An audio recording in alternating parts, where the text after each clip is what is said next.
Hi, everyone. Today we are going to be talking about Mills Chapter 9, all about how to write up your action research. So we are going to talk about the how, the why, and then some tips in how to do this.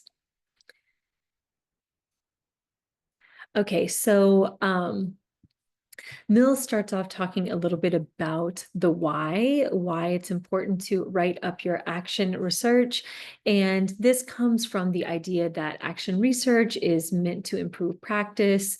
And so it's meant for the practitioner and for them and their colleagues and their students. And so some might wonder, why do you need to write it up? And so he talks about some of the motivations as to why.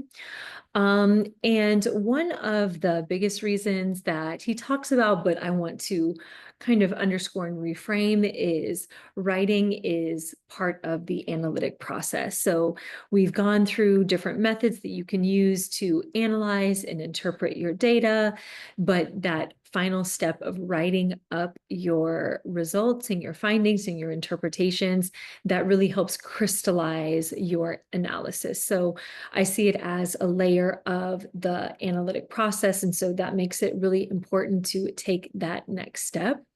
And that kind of goes with the whole concept of understanding to help you clarify your story, and then tie together pieces that you maybe even you haven't seen until you do that step of writing it up. It creates a permanent record. I know a lot of you in Perusal have been sharing about your excitement in taking your work to your colleagues. And so that helps document it. And there's so many different avenues that your research might be of value, a grant, to a board, to parents, to your peers in the community. So lots of different important audiences there. And it also can help you sort through some challenges that you might be experiencing, either by yourself in a department or collectively. And so it serves as a purpose there. Documentation, we talked about the research and practice gap between academia, like practice and theory. And so it's really important to be a part of bridging that gap. Oftentimes as educators, we call for this, and vice versa, we call for this merging of the two different, often opposing fields that don't talk to each other. Teacher research, practitioner research is really a mode for us to talk to each other and for academics to learn from your expertise that you have curated through not only your practice, but through the careful research you have done. And it creates an avenue for you to share with colleagues and for the broader community. And also in Chapter 9, Mills talks about some of the steps to consider and gives you some tips on writing for publication, your action research and journals. I'm not going to talk too much about that today, but I'm happy to give you lots of suggestions. But there are a lot of benefits to that too, validation, seeing your work that is published, and this whole idea of creating something is an opportunity for you to continue along that lines. As teachers, we are constantly generating materials all the time, and publication gives you an opportunity for that to be solidified in a way.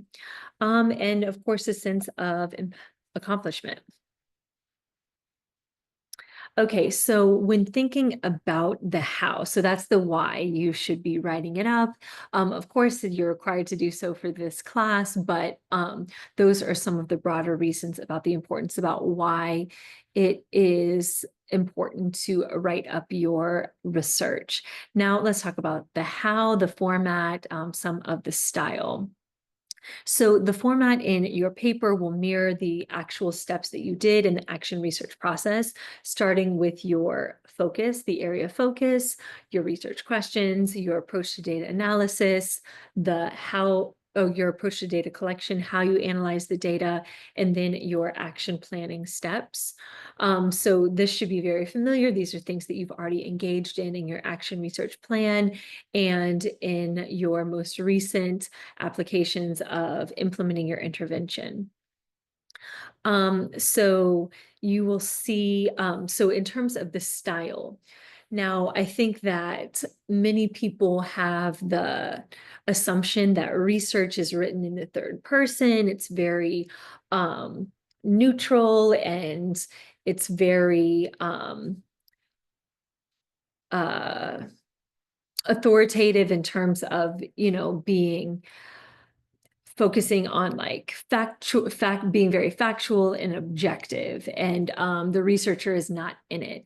However, most published research in all genres includes elements of first person perspective from the researcher. And this is because the researcher is ultimately the most important research instrument and the most influential aspect driving the research forward is who the researcher is. So it's very important that in your write-up that it is written in first person, it's written in narrative, particularly not only are you the researcher, you're also the teacher implementing the intervention. So it's important that you write it in that style, and it is still research. So, and that is, you will find very, not only accepted, but encouraged in much publications in education and in academic writing in general. So that is one important thing to note. Make sure that you are very active in it, using active voice, what you did, why you're thinking, your reasons, who you are should be very evident in your paper. So use clear language, but there may be jargon even within your cohort where you have perhaps similar areas of pedagogy that you're teaching, trying to make sure that you are spelling out jargon that you might have in there and explaining anything that would not be known to someone who wasn't extremely familiar with your particular subject area or field. APA style, there are some tips in the chapter about that. And I will come back to that a little bit later. Another thing in chapter 9 that I want to spend some time talking about that I hope you will find very helpful is the sample action research paper. So this is something that you can look at once you start to draft your action research paper and start writing up the report of your action research and what happened and what your next steps are. And hopefully you will notice that this mirrors the template that I have created for your action research paper. So here you can see this is a paper that Mills wrote about an action research project that he did. Also, side note, it was very interesting because the topic is about teaching an asynchronous action research class. This book was published either in 2016 or maybe 2018, but I can only imagine when he conducted this research. And so it's kind of interesting to hear about his methods and his intervention compared to how we are approaching this together on Perusall. So if you have insights about how professors and instructors can better engage students in a collaborative learning environment when it's asynchronous, I would love to hear them in the chat here on Perusall. But so you can see he has the catchy title. And then this is a little bit of a background about it. Abstract here is very common in publications. We're not going to do that for our class, but you always can if you want. But you will note that in the abstract, it's important to include the intervention or innovation. So then the introduction, something really important here is the context.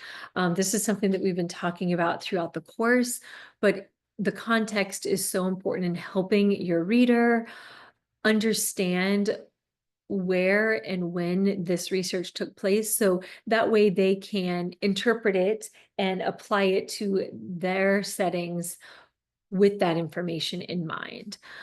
So this is when you talk about some of the steps that you did in the reconnaissance process, where you introduce your research with, it should include a little bit about you and what you're teaching and how you came to this topic. So you'll see that there. He also included this cycle, but yeah. So then he has the focus statement that is, the same thing that we have included in our action research plan. Of course, it may be slightly revised, reflecting any new developments that came up during your data collection, and that's okay. Same with your research questions, review of related literature. So we did this several weeks ago. So the review of related literature, this is when you write up a synthesis and an overview of the insights that you gained from the literature that you read. So there may be some summarizing of the literature in there, but the purpose is to not necessarily summarize it, but to apply it to your work and discuss the insights that you gain from it and how it informs your study. So here's an example of what that might look like in Mill's paper. Hopefully that is helpful for you.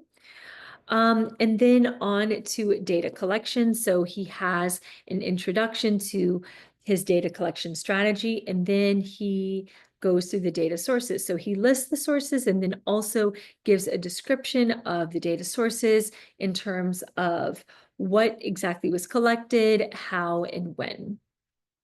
Now, one thing that I think that this sample could have a bit more is a better explanation or rationale on the data analysis. So he goes straight into the findings that he finds here. You can see the themes and discusses those with the results of his action research. I think that here with the data sources, you could add a sentence to each. This was analyzed by, or I analyzed, don't do that, don't do third person, do first person. I analyzed this by, or you can put it here for in your data analysis section is talk about how you analyze the data. And when you give your findings, you are welcome, he doesn't have any here, but you are welcome to include any representations that you constructed for your paper, such as a graph, such as a table, such as your free coding or frequency chart that you used. So he has mixed that in here together, but data analysis and interpretation, he has the findings and then a discussion of it, which would be his interpretation. Then his action plan, you can see that the action plan is no longer in table format, but instead he has the items bullet pointed out. Now, there is another page that I didn't include here just for symmetry purposes, but after discussing the action plan, going to a final thoughts, which is your conclusion, and that can include next steps or discussion of how this might have a broader impact, personal reflections for yourself, and so on and so forth. So hopefully you find that helpful. Okay, so Mills in this chapter also gives so many writing tips that I found not only entertaining, but there were some helpful ones too. So I liked this quote, make writing part of your professional life and responsibility. Again, this kind of goes back to the theme why action research is a way to really professionalize teaching and it not just being the act of teaching, but then also this idea of generating knowledge as it relates to teaching, which is the insights that come through our action research. Some tips, schedule regular writing times. That's an awesome tip. I always seek to do something like this. I have not yet been successful with that, but I always try and I want to be able to do that. Write as if you are explaining it to a friend. So oftentimes,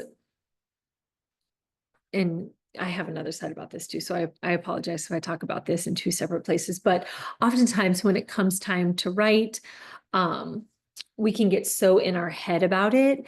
And so if you just start writing like you are talking to a friend, sometimes that can help, or do an audio recording, because it's important. Again, you're telling a story, giving a narrative. Regular writing time, we talked about that with minimal distractions. We did this, focus on progress over perfection. I think that that is really helpful. Just get it down and then you can go back and revise. Sorry, this is out of order. Okay, so a few more tips. Again, discussing it over coffee with a colleague. So really important for your paper is the contextualized piece, giving the background information, explaining, providing that so that the different aspects of your study make sense and become coherent. So that's really important, that make sure that you're always giving context and contextualizing. And then similarly, that you are clearly describing your data, how it was collected, how you analyzed it, how you interpreted it. And then, of course, being honest, transparent, and open in the discussion of your findings. Now, the purpose of your paper is not to have amazing data or fantastic results. The purpose is to have strong research. And so, like I mentioned, sometimes findings that show that a particular intervention was not as effective as you thought, that's, while disappointing, still an important finding that should be written about in action research. And then, okay, so let me come back to this.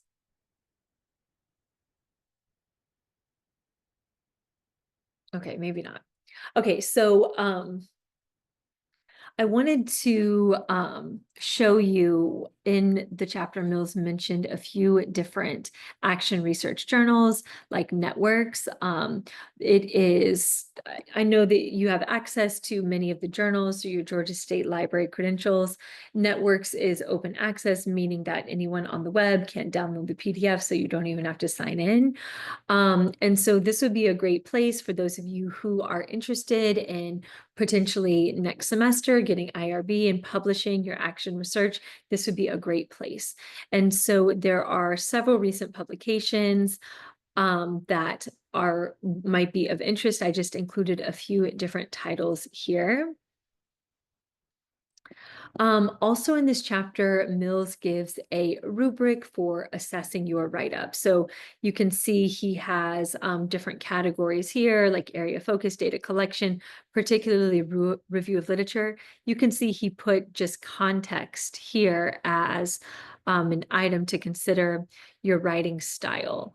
And then here in the threes, you can see what you are looking for. Context is well written and provides the audience with a clear understanding of where the study was conducted, and not just where, but contextualizing the data collection, contextualizing perhaps your action research plan. So that is there for you as well. This was kind of cute when Mills talked about all of the different times teachers could try to find time to write.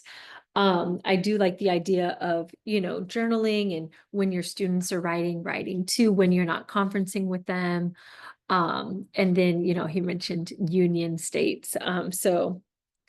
But yes, so that is definitely the challenge, is getting the time to write. Of course, for a course like this, you have a deadline, which makes it easier. But once you're not writing for a deadline, like for a course, finding this time to develop the habit of writing can be a challenge. But once you are in the habit, it becomes easier and easier to write.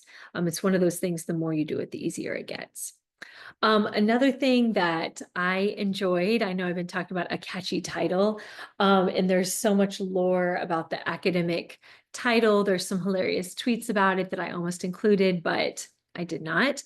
And so Mills talks about this, and I just included, this is just an excerpt of some of the articles from Networks for, I think this is the current journal issue, but so you can see there might be some quotes in there, the colon, the infamous colon in the academic title, but something catchy, and then also something to say what it is about. Okay, so a few more writing tips. Sorry, I didn't put these all together, but this one I think is really, really important.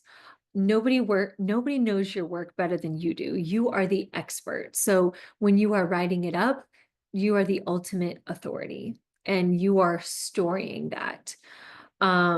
So I'm curious. I really thought the section about like writing rituals was hilarious.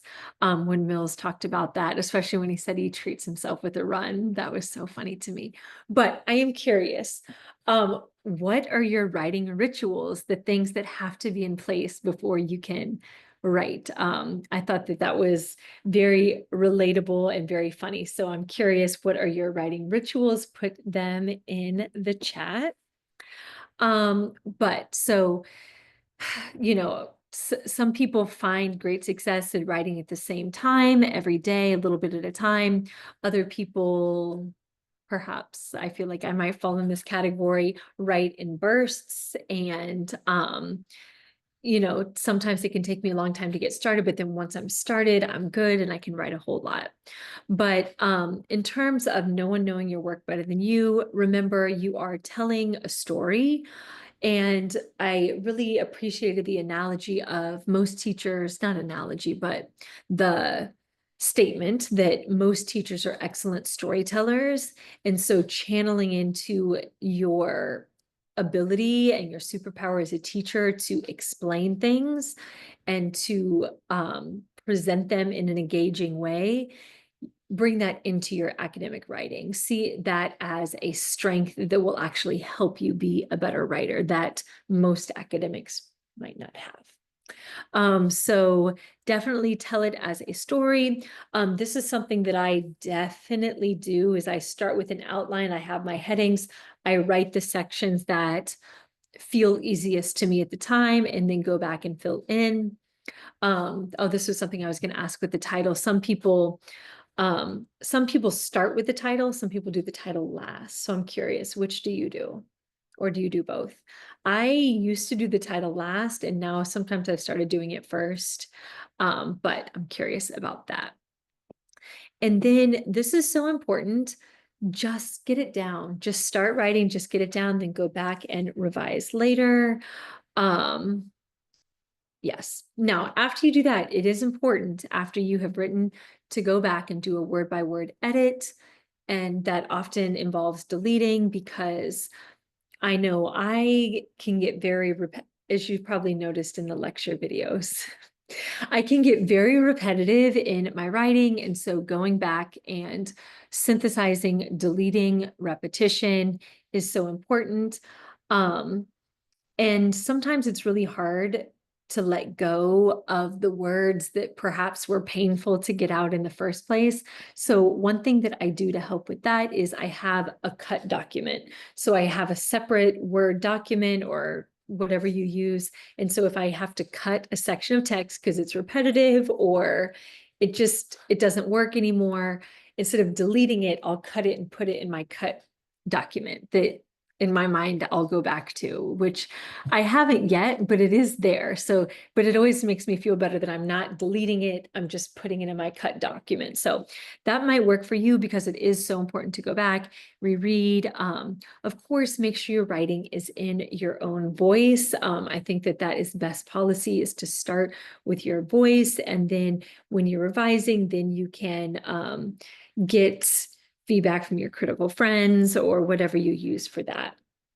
Of course, the flow, the narrative, overall structure, is it adequately connected and linked and contextualized?